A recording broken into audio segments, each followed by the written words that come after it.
Welcome to episode 4 of Discovering Nagasaki from a Local. My name is Chad, and this is where you can experience everyday life in this scenic and fascinating part of Japan. First of all, I'd like to thank all the people who subscribed and sent in answers to last week's questions. So far, only one person has correctly answered both of these questions. Kathy Garrett. The first question was, what is the Japanese mixing tool that I showed in our bakery usually used for? It is called a miso koshi, and it's used to measure and transfer miso paste when you make miso soup. The second question was, what was in the bed of my truck at Kayase Dam? The answer is an umbrella. There's more information and photos about me and my vlog channel on my Twitter, Facebook, and Instagram sites, and of course, my company's homepage. The contact info is listed below in my vlog description. In today's vlog, I will show you how we transplant some of our seedlings into our organic garden. I will also take you on a short tour of significant sites around Peace Park in Nagasaki City on this, the 75th anniversary of the atomic bombing of Nagasaki. Watch the whole vlog so that you can correctly answer the 2 questions I will ask later on. Today I'm uploading 2 vlogs, this one, episode 4, and a 59-second intro vlog that describes in a nutshell what my channel is all about. Let's get started. Beside our bakery we have some seedlings that will soon transplant into the garden. In this tray we have a broccoli seedlings, broccoli no nae.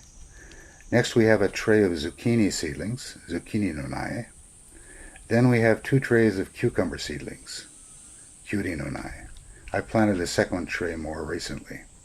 And finally we have a tray of bok choy seedlings, jinginsai no nae. In Japan, organic farmers usually use a plant-based fertilizer called bokashi when they farm. I'll make bokashi in a future episode. 3 of the ingredients of bokashi are effective microbe liquid, EM,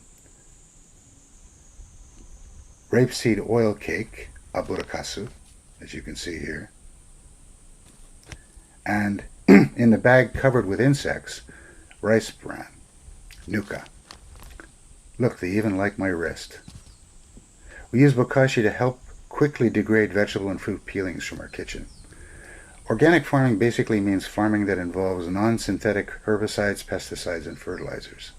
Manure, of course, is organic, but we don't even use that.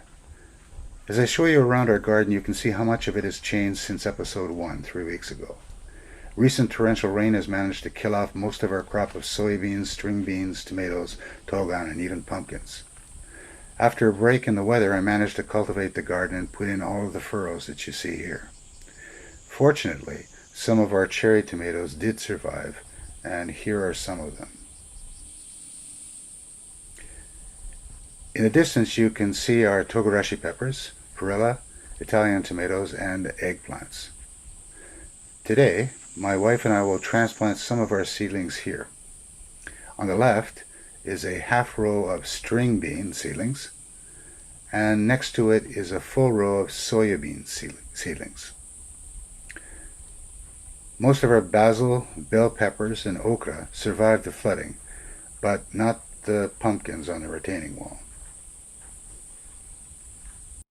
Now my camera-shy and well-hidden wife, Yasko, will show you how we transplant our seedlings into the garden. You need to dig a small hole with a hand shovel and place the seedlings into it very carefully. Next, make sure that the seedlings are well seated in the ground and vertical. It's as easy as that. It takes more effort to transplant seedlings by hand, but the human touch is important and difficult to replicate with a machine. This is the view from the back of our garden. You can see more of the deep furrows that I recently put in. On my right, I'll show you a close-up of our jute leaves, morohea no hapa. After harvesting, we dry these leaves and mill them down to a green powder that we use in some of our bread. It's very popular here in Japan. As you can see, Yasko is still transplanting and talking on the phone. She's very talented. In our rusty and rustic trellis, you can see some bitter cucumbers, Goya. They're starting to grow quickly now. The garden looks pretty empty at this time, but soon all of this soil will be filled with a newly planted crop of vegetables. This is my small second-hand tractor. It's a Yanmar, and it allows me to make short work of deep garden cultivating. I also have two smaller cultivators. The older one is a Mitsubishi, and the 4 tines it has rotate in the same direction forward. So it's great for digging deep furrows. The new one is a Honda, and the tines rotate in opposite directions. This cultivator is great for mixing up the soil with fertilizer. It must be an important call. I think it's time for me to help my wife with the transplanting. Here you can see the newly transplanted seedlings. They need to be watered from here on in. Although we spend a lot of time nurturing our crops, most of the gardening work is done by nature, not by us. Today I took the train from Omoda to Nagasaki. You can see one of the city trams below.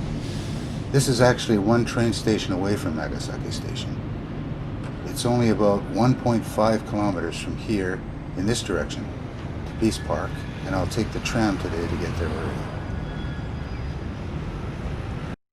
I'm now facing the atomic bomb hypocenter, which is very close to Peace Park. Peace Park is closed to the public today, and only invited guests are allowed access. As I pan to the left, you can see the entrance to Nagasaki's Atomic Bomb Museum across the street. The museum is open to the public today, and for today only there is no entrance fee. Prime Minister Shinzo Abe will come from Nagasaki Airport shortly by motorcade, and he will give a televised speech. I'm now inside the Atomic Bomb Museum, and I will take you on a very short tour. I recorded the audio later because I didn't want to disturb anybody.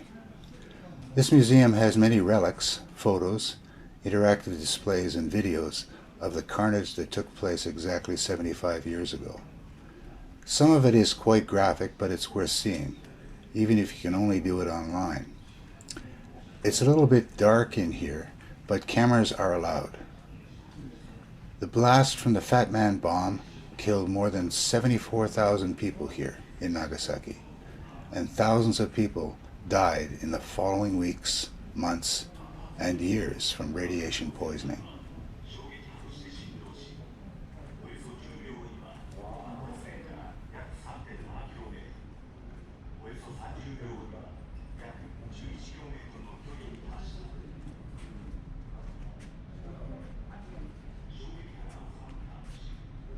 There's a special section in this museum devoted to Dr. Takashi Nagai, who you see here. He was a radiologist and surgeon who treated many of the bombing victims after the atomic blast. His famous book, The Bells of Nagasaki, is on display here. I've taken the stairs down from the museum. I'm heading toward the park surrounding the atomic bomb hypocenter.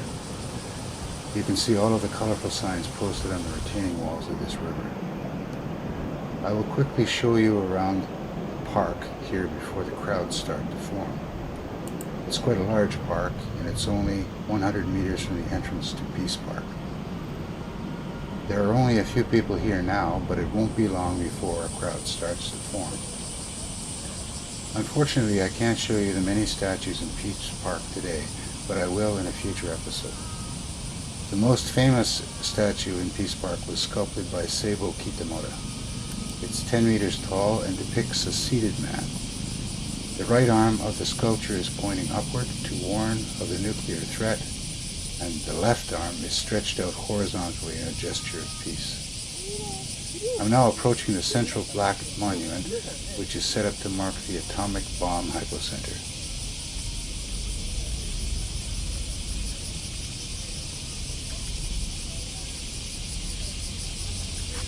And here it is.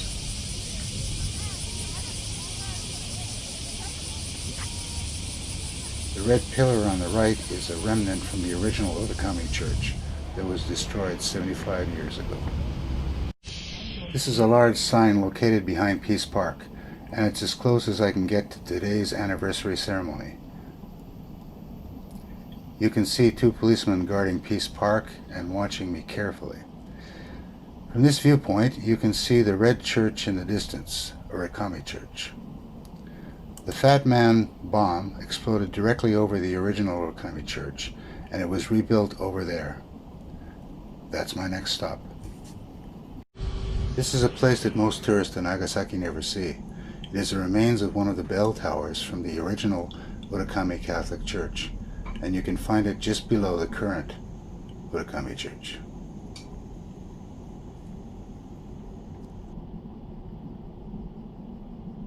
As I pan to the left, you can see some of the buildings around Urakami Church and near Peace Park. Here's a better view of Urakami Church. It has a very steep slope in front of it, as you can see.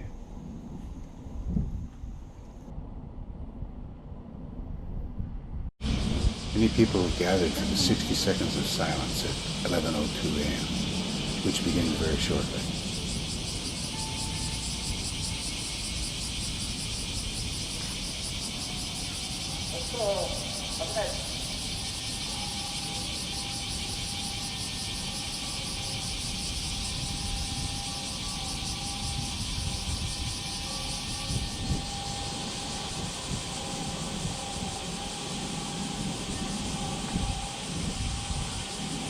Again, I've recorded the audio of my voice after the fact. I didn't want to disturb the ceremony. As you can tell, it's quite difficult to hear the loud siren here in Nagasaki over the noise made by the cicadas in this park.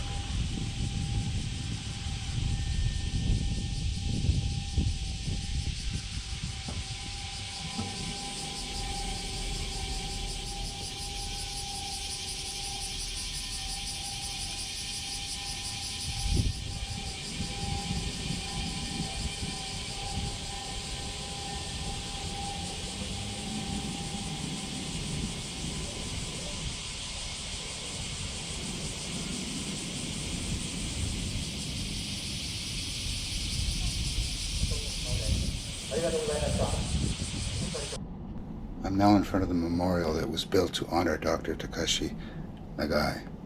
On this spot he built a small hut to treat his irradiated patients. This place is not far from Peace Park.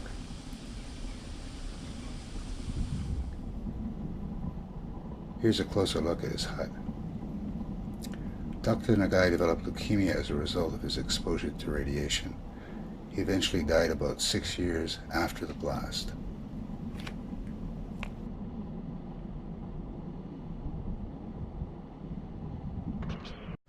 This is my last stop in Nagasaki today.